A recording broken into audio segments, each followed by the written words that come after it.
In early 2020, at the exact moment the world was shutting down, theaters were going dark, and the future of cinema felt uncertain, Ryan Gosling received an unpublished manuscript with a simple but audacious request. Don't just star in this, help produce it. He read it in one sitting. By 5 a.m. he was convinced. It was a story about the sun dying that somehow radiated hope. A story about extinction that was secretly a buddy movie. And here's the wildest part. The alien co-star wouldn't be a tennis ball, wouldn't be a CGI placeholder, and wouldn't rely on green screen trickery. The filmmakers made the bold decision to put a fully realized, physically present animatronic alien on set in every single scene. No blue screen, no green screen, ever. Today, we're diving deep into Project Hail Mary, from the casting secrets to the production challenges you may have missed. Stick around. You're about to see the movie like never before. And if you love detailed, behind-the-scenes cinematic deep dives like this, hit that like button, subscribe to Cinemagna, and drop a comment below telling me, would you take a one-way mission to save Earth? Project Hail Mary hits theaters nationwide on March 20th, 2026, as a wide release from Amazon MGM Studios. Directed by Academy Award-winning duo Phil Lord and Christopher Miller, the creative minds behind Spider-Man, Into the Spider-Verse, and the Lego Movie, the film runs an ambitious 2 hours and 36 minutes and carries a PG-13 rating for thematic material and suggestive references. The screenplay is written by Academy Award nominee 𝗗𝗓𝗏, who previously adapted Andy Weir's The Martian into one of the most beloved science fiction films of the last decade. The producing team includes Amy Pascal, Ryan Gosling, Phil Lord, Christopher Miller, Aditya Sood, Rachel O'Connor, and Andy Weir himself. And behind the camera, an absolute powerhouse crew. Cinematography by Academy Award winner Greig Fraser, whose work on Dune and The Batman redefined epic visual storytelling. Production design by Charles Wood, who helped shape the worlds of Guardians of the Galaxy and Avengers Endgame. Editing by Joel Negron. Costume design by David Crossman and Glyn Dillon. Visual effects supervised by four-time Academy Award winner Paul Lambert. And an original score composed by Academy Award nominee Daniel Pemberton. Now let's talk about the story, because the premise alone sounds like high-concept science fiction, but the execution is far more intimate. Ryland Grace, played by Ryan Gosling, wakes up alone on a spacecraft called the Hail Mary. He has no memory of who he is, no memory of how he got there. He doesn't even remember his own name at first. He knows only that he is light years from Earth and that the ship is hurtling toward a distant star. As fragments of his memory return, he uncovers the truth. The sun is dying. A mysterious microorganism-like substance is draining its energy. Earth is facing extinction, and he is humanity's last chance to solve the problem. But what begins as a story about isolation gradually transforms into something else entirely. Grace discovers he is not alone in this region of space. Another civilization is facing the same cosmic threat, and aboard another ship is an alien engineer named Rocky. This is where Project Hail Mary pivots. What initially feels like a disaster survival thriller becomes a story about communication, empathy, and collaboration between two beings who share nothing biologically. Not language, not atmosphere, not even sensory systems, but who share one common goal: save their worlds. That pivot is what captured Phil Lord and Christopher Miller. They've said that when they read the manuscript, they devoured it in under 24 hours. What fascinated them wasn't just the science or the scale, it was that shift from isolation to partnership. The story presents itself as a lone man against the universe narrative, and then quietly reveals it's actually about friendship. They didn't approach it primarily as science fiction, they approached it as a relationship story. And that philosophy shaped everything that followed. But let's rewind to development, because timing matters here. When Gosling received the manuscript, the world was entering the COVID pandemic. Productions were shutting down globally. The theatrical model felt unstable. There was deep uncertainty in the entertainment industry, and here was a story about an existential crisis threatening humanity. But instead of despair, the manuscript radiated optimism. Gosling has described Ryland Grace as someone who is not traditionally heroic. He isn't fearless. He isn't physically imposing. He doesn't even want the responsibility placed on him. But he keeps trying. He keeps thinking. He keeps solving. That persistence, not bravado, defines the character. Gosling immediately knew he wanted to be part of it, but he also recognized the scale of the challenge. Mounting a film of this magnitude, visually, technically, emotionally, would require serious producing muscle. So his first call was to Amy Pascal. Pascal had already read the manuscript independently and felt the same emotional hook. To her, the science was compelling, but it wasn't the core. The emotional journey was. Grace begins as an ordinary middle school teacher, not an astronaut, not a decorated scientist, just a man who understands science and loves teaching kids. Over time, he becomes capable of extraordinary sacrifice. That transformation is the spine of the story. Pascal also saw something culturally urgent in the narrative. The film is about learning someone else's language, about listening, about trusting someone completely different from you. In a time when global divisions feel amplified, Project Hail Mary quietly argues that survival depends on collaboration across difference. That idea sealed her involvement. Once Pascal came aboard, the directors were obvious in her mind. Phil Lord and Christopher Miller. For over 20 years, Lord and Miller have built careers on executing the impossible. They took the Lego Movie, a project many dismissed as a toy commercial, and turned it into a deeply emotional story about creativity and identity. They redefined animated superhero storytelling with Spider-Man Into the Spider-Verse. They balance humor and heart better than almost anyone working today. Project Hail Mary required that balance, because the story is funny. Andy Weir's voice is filled with dry humor, self-awareness, and nerdy charm. The science is rigorous, but it's also playful. 𝗗𝗓𝗏 understood that from adapting The Martian. One of the biggest adaptation challenges was internal monologue. In the novel, much of the narrative unfolds inside Grace's head. Readers follow his calculations, hypotheses, and emotional reactions in real time. Cinema doesn't allow that luxury.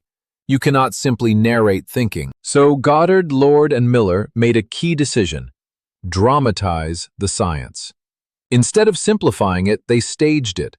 If Grace is solving a problem, we watch him experiment, fail, adjust variables, try again.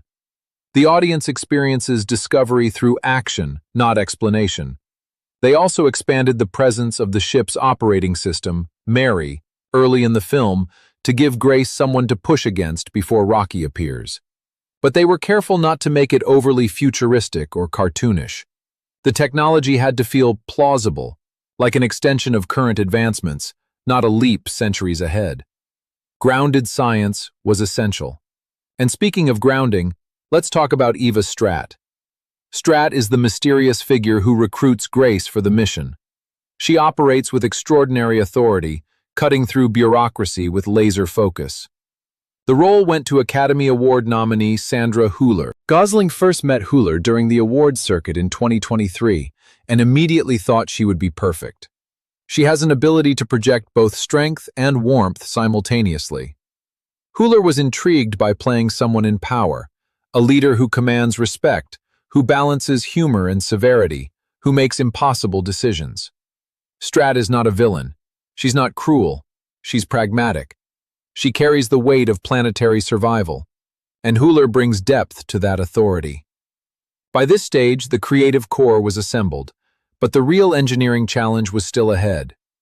If humanity built a spaceship as its last hope, what would it look like? Production designer Charles Wood began with authenticity. The Hail Mary had to feel engineered by real scientists under extreme pressure. In the story, multiple nations contribute to its construction. So Wood incorporated that into the design language. Each capsule within the ship reflects a different national identity. Materials and color palettes shift subtly. It feels assembled, not sleekly unified.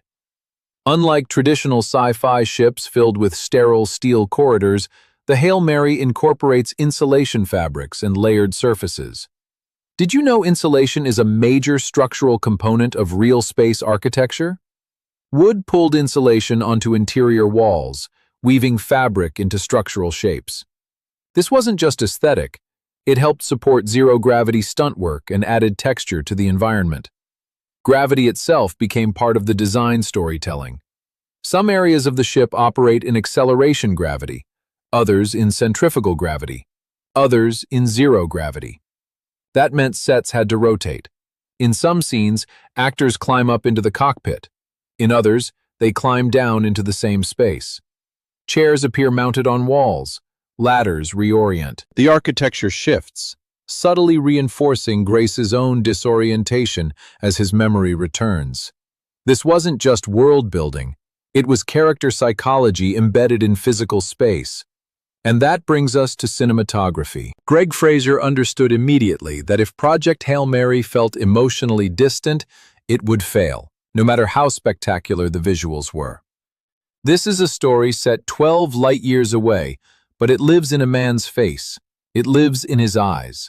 It lives in the micro-expressions of someone slowly remembering that he volunteered, or didn't, for the loneliest mission imaginable. So Fraser made a bold choice for a film of this scale: keep it intimate. Instead of leaning into overly polished, sterile compositions often associated with large-scale space epics, Fraser and Lord and Miller embraced a more grounded, almost documentary-style approach inside the Hail Mary. Much of the film was shot handheld, single camera, close to Gosling, the lens often hovering near his shoulder or drifting gently in front of him as he recalibrates, experiments, panics, laughs, and thinks. Fraser has said the camera enjoys being close on Grace, and that's not accidental. When so much of the tension comes from internal realization, you have to capture the moment the brain clicks. You have to see the instant he understands a breakthrough, or the second he realizes he's made a catastrophic mistake. But here's where it gets even more ambitious. Fraser is famously resistant to over-reliance on green screen. His philosophy is simple: light affects performance. If the light is artificial or imagined, the performance subtly disconnects from reality. And when you're telling a story that depends on authenticity, even in deep space, that disconnection can be fatal. So instead of shooting against green screen and compositing backgrounds later, the production relied heavily on massive LED volume stages. Real light, real reflections, real interaction with digital environments rendered in real time. That meant when Gosling looked out a viewport at a distant star, he wasn't staring at a blank wall. He was seeing something. The light from that star wrapped around his face naturally. When a flare pulsed, it pulsed across his body. When Rocky's ship appeared outside, it cast believable illumination into the room. And remarkably, visual effects supervisor Paul Lambert confirmed that not a single blue or green screen was used in the traditional sense. That's almost unheard of for a film of this magnitude.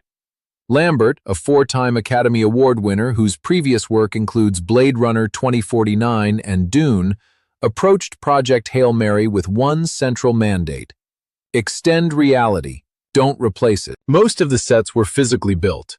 Ship interiors were tangible. Exterior elements were constructed on dark stages, so Gosling could physically interact with structures during spacewalk sequences. Lambert's team augmented what was already there, extending ships, adding cosmic depth, refining environments. But they began with something real. This practical-first philosophy had enormous technical complexity. LED walls require precise synchronization with camera movement. Lighting must be calibrated carefully. VFX teams must collaborate closely with cinematography before a single frame is captured. But the result? Credibility. The audience subconsciously senses when something feels physically present. And Lord and Miller wanted the Hail Mary to feel engineered, not animated. Lambert and his team also consulted NASA scientists and astrophysics experts to ground the deep space environments in plausibility. Since the story travels to star systems humans have never observed directly, the team worked with experts who stitched together real astronomical data into nebula imagery. Their guiding principle was simple: we may not know exactly what's out there, but we know enough physics to avoid fantasy nonsense. That grounded realism supports the emotional truth of the story. And then, halfway through the film, comes the element that could have easily broken everything: Rocky.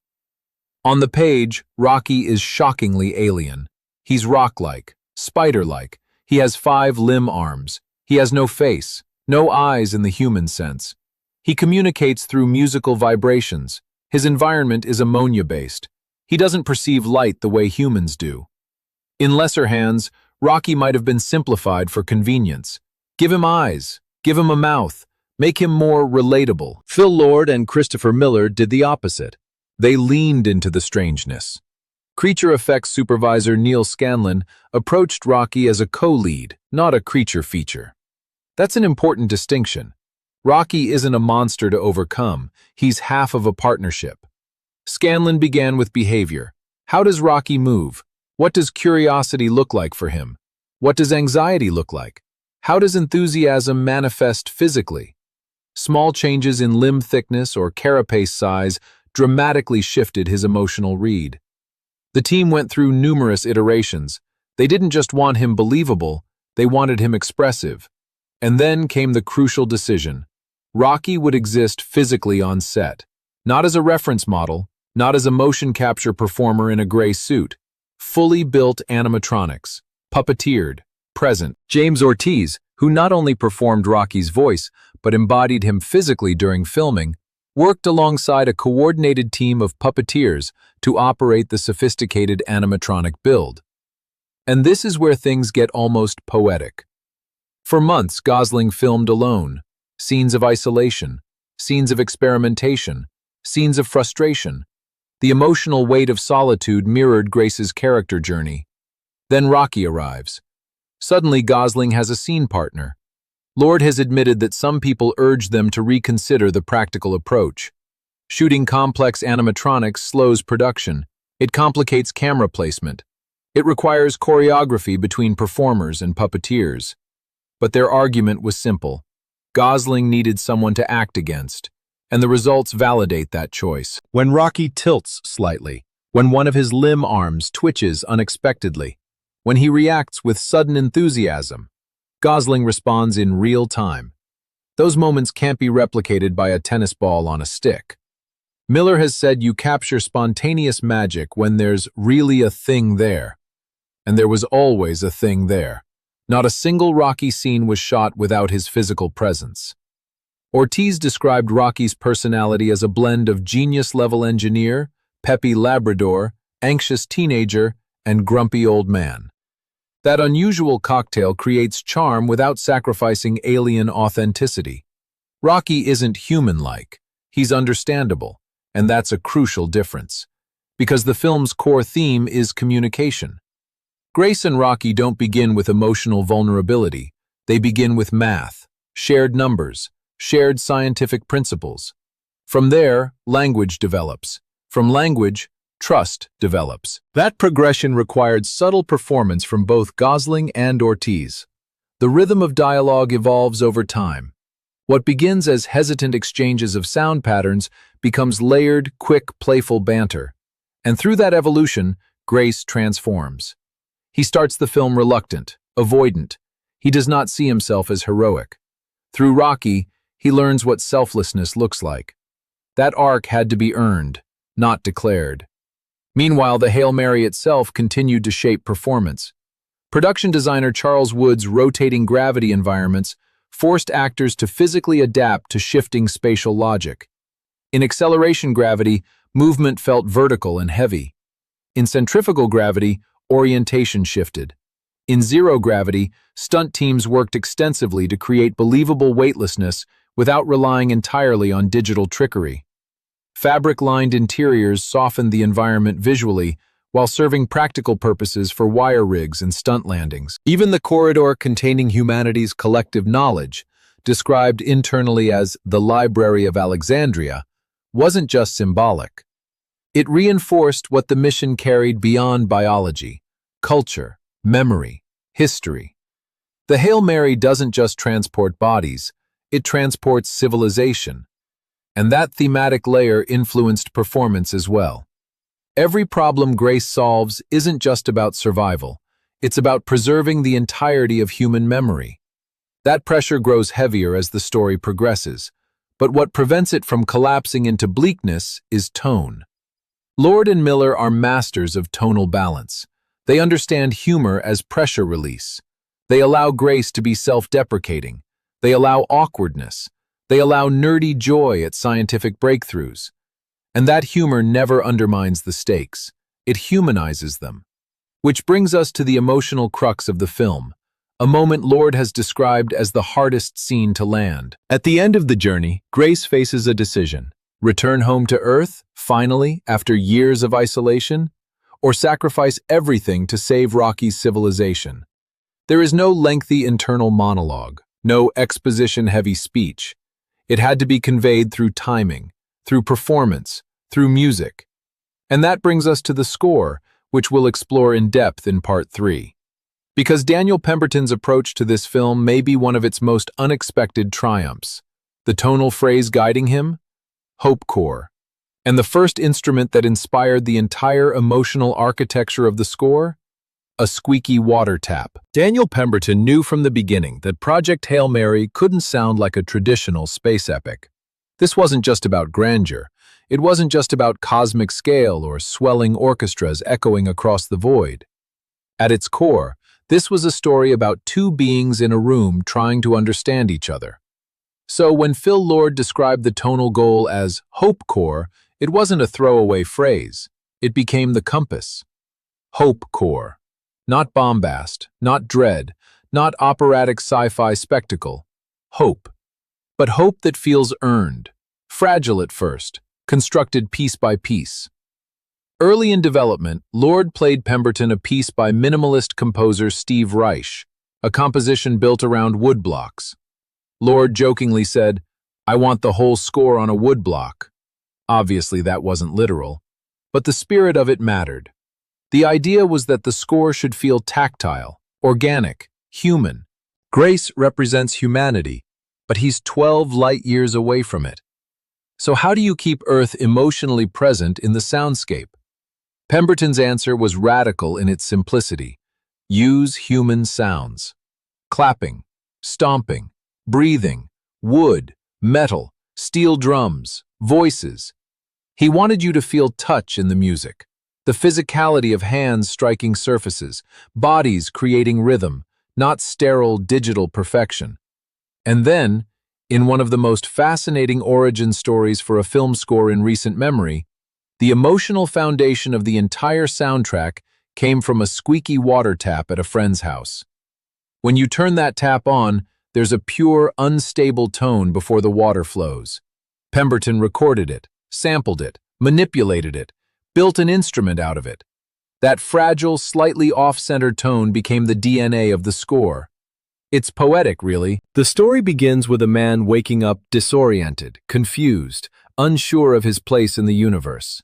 And the music begins with a tone that feels pure, but slightly unstable.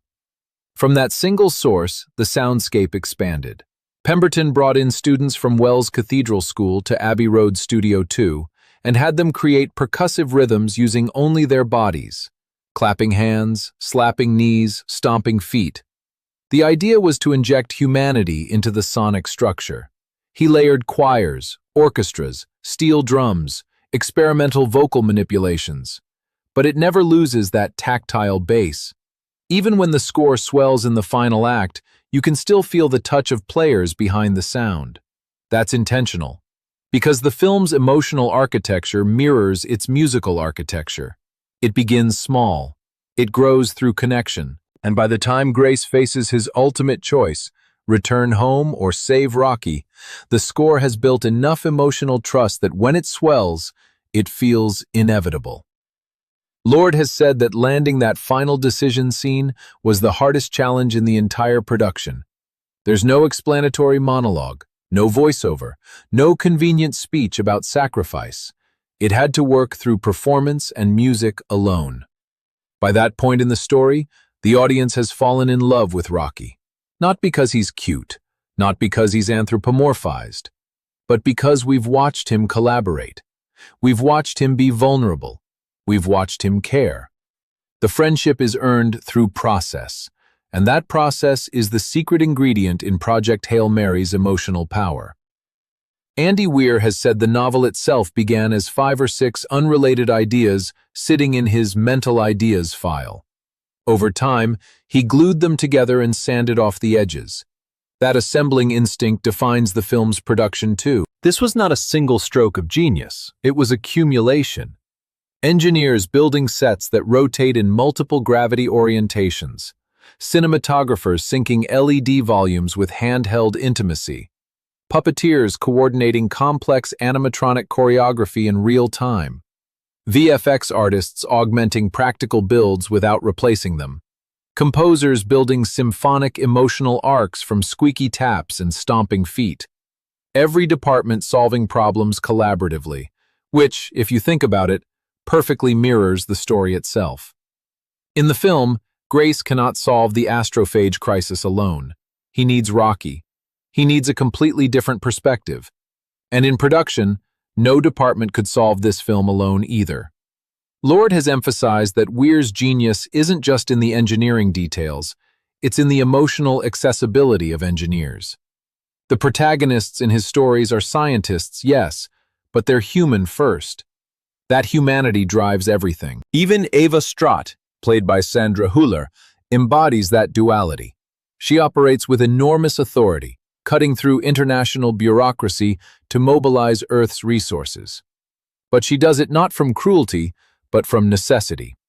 Hüller was drawn to playing someone who leads with patience and courage, someone respected not because of fear, but because of competence. And that nuance matters. Because the film isn't about villains, it's about responsibility. Grace doesn't start as someone eager to carry planetary responsibility. In fact, part of his backstory involves reluctance, avoidance, fear. The flashback structure, which slowly reveals how he ended up aboard the Hail Mary, allows the audience to recalibrate their understanding of him over time. What initially seems like an accidental hero narrative becomes something more complex. Did you know the filmmakers were very careful with how those memory fragments unfold? They wanted the flashbacks to feel organic, not like convenient exposition dumps. The structure mirrors cognitive recovery. Memories surface when triggered by present action. That means pacing had to be meticulously calibrated in editing. Joel Negrón, known for balancing tone in films like Thor: Ragnarok, helped ensure the shifts between past and present felt motivated rather than mechanical. And then there's IMAX. Lord and Miller made a deliberate decision to shoot the film in the IMAX format. Not simply for spectacle, though the spectacle is massive, but for immersion. Lord has described the experience of IMAX as exceeding your field of vision. You don't see the edges of the frame, you feel enveloped. For a story set in deep space, that immersion intensifies emotional stakes. When Grace floats outside the ship, you feel the vastness pressing in. When Rocky's massive vessel looms into view, scale becomes overwhelming. But because Fraser's camera remains emotionally close to Gosling, the film never loses intimacy within that vastness. That juxtaposition, epic scale, intimate emotion, is the balancing act that defines Project Hail Mary. And it's the same balancing act Lord and Miller have executed throughout their careers. They're drawn to stories about ordinary people in extraordinary situations. Grace is not a decorated astronaut. He's a science teacher. He loves explaining concepts. He's passionate about curiosity. That detail, that he's a teacher, becomes thematically essential. Because what does teaching require? Patience, translation, empathy. Exactly the skills he needs to communicate with Rocky. The film suggests that heroism doesn't require physical dominance. It requires intellectual humility. It requires listening. And perhaps most importantly, it requires choosing collaboration over ego. Aditya Sood, who previously helped shepherd The Martian to the screen, noted that the timing of Project Hail Mary felt almost eerie. During a real-world global crisis, the story centers on scientists solving an existential threat through cooperation. That resonance wasn't manufactured, it was embedded in Weir's storytelling instincts. And that's why the production leaned so heavily into authenticity. Authentic light, authentic physical sets, authentic animatronics, authentic scientific consultation, even authentic human sound in the score. Because if you're asking an audience to believe in a mission to save Earth, the world around that mission must feel credible. Which brings us to the final piece of the puzzle, what this film ultimately argues. When you step back and look at Project Hail Mary as a whole, not just as a production, not just as an adaptation, but as a statement, what becomes clear is that this is a film about cooperation disguised as a space epic. It opens with isolation, a man alone, no memory, no identity, floating in the dark. And by the end, it becomes a story about connection so powerful that it overrides self-preservation. That transformation is the film's emotional engine. Andy Weir has said that what sets his stories apart isn't just the science, it's the heart of the scientists.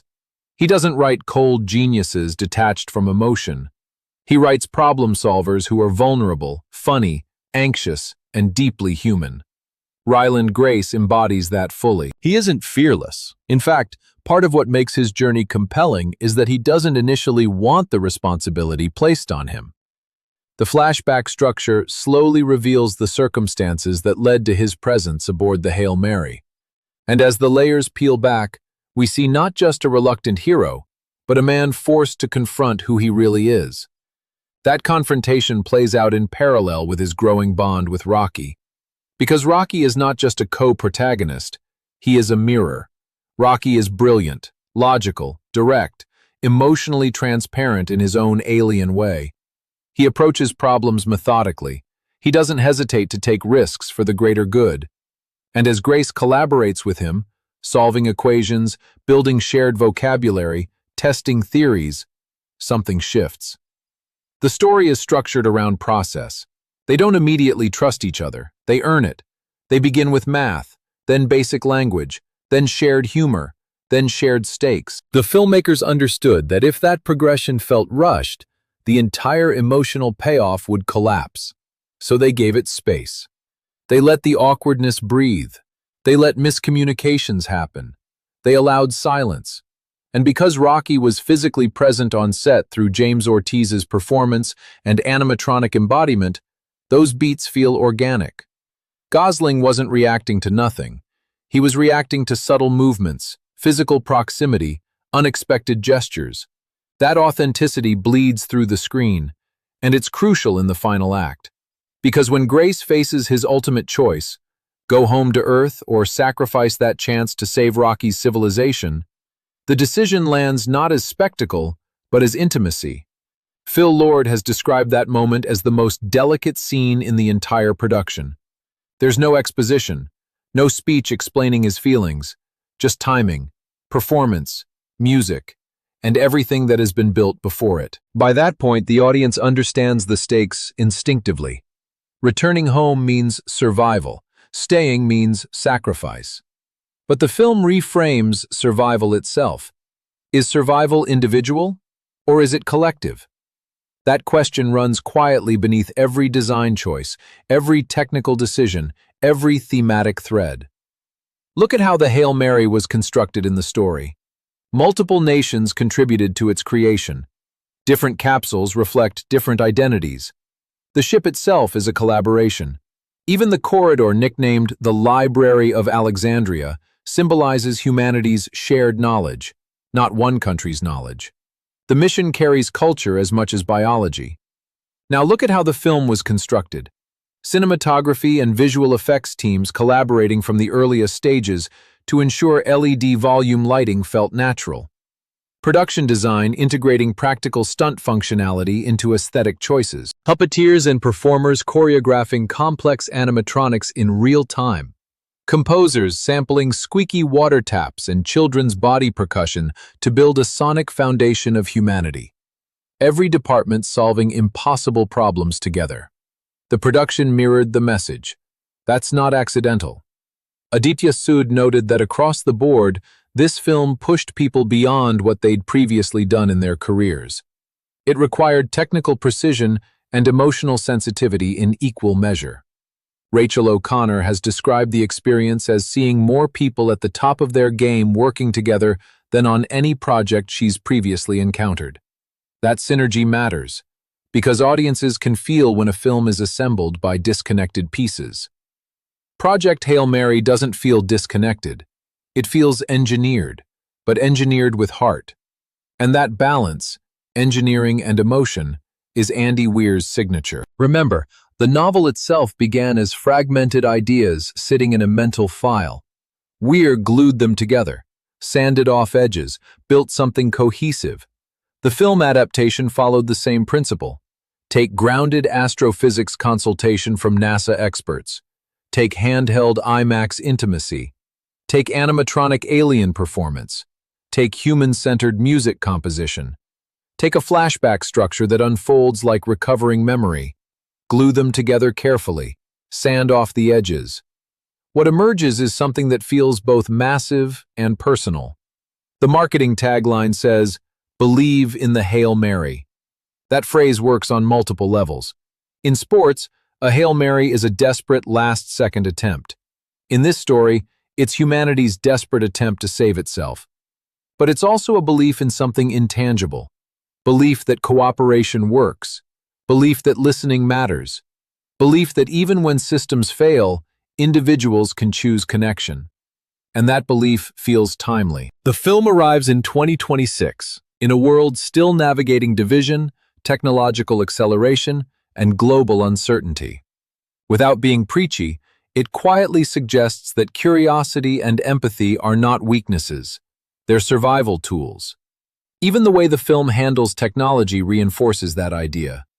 The ship's AI, Mary, is present, but not dominant. It assists. It doesn't replace human thought. The science is complex, but not mystified. The alien is strange, but not villainized. Project Hail Mary avoids cynicism, and that may be its boldest creative choice. It refuses to assume that catastrophe automatically leads to darkness. Instead, it argues that catastrophe can lead to cooperation, and that cooperation can lead to friendship, and that friendship can lead to sacrifice. When audiences sit in IMAX and watch Grace floating against the vastness of space, what they're really watching is a story about choosing someone else over yourself. That's why the scale matters, because sacrifice feels bigger against infinity. But it's also why the camera stays close to Gosling's face, because sacrifice is ultimately personal. Phil Lord has said that what sets Weir apart is his ability to bring emotionality to engineering. And that's exactly what this film achieves. Engineering with emotion, science with soul, spectacle with sincerity. As the credits roll, what lingers isn't just the visual grandeur. It's the memory of two beings from different stars laughing together, solving together, trusting together. And that's the quiet triumph of Project Hail Mary. It doesn't just ask whether humanity can survive. It asks whether humanity can connect. And its answer is simple. Yes, if we choose to.